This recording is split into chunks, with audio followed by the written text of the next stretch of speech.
Nearly all people in the United States have PFAS in their blood. Not some people, not people who work in factories, almost everyone. These are synthetic chemicals, engineered to resist heat, oil, water, and stains.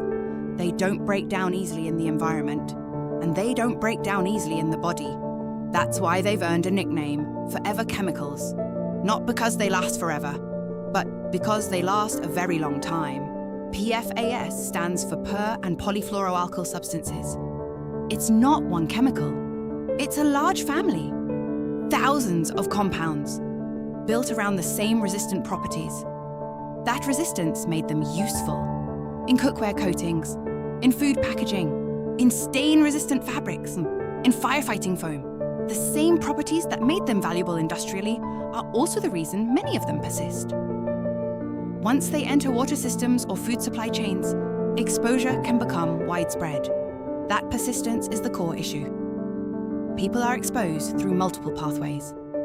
Drinking water, food, certain consumer products. Where you live matters. What era your water infrastructure was built matters. Exposure varies by location and over time. In April 2024, the US EPA finalized national drinking water standards for several PFAS, including PFOA and PFOS, two of the most studied compounds in this family. Enforceable federal limits indicate that regulators consider certain PFAS a documented public health concern. Now, what does exposure actually mean for health? This is where precision matters. Some studies have found associations between higher PFAS exposure and certain health outcomes. In high exposure settings, researchers have observed elevated rates of specific conditions, including kidney cancer. What that means for everyday, lower-level exposure is still being studied. The evidence isn't uniform across all PFAS compounds. The strength of association varies by dose and by population studied. This remains an active research area. Conclusions can change as methods improve. Associations observed in high-exposure groups are not automatically proof of risk at typical population levels. That distinction matters. Here's what the regulatory history shows. In 2005, the EPA announced enforcement action against DuPont related to PFOA, specifically for failures to report substantial risk information. Separately, litigation tied to PFOA contamination near Parkersburg, West Virginia, helped fund independent health research and long-term community monitoring that added significantly to the scientific record. The pattern isn't unique to PFAS.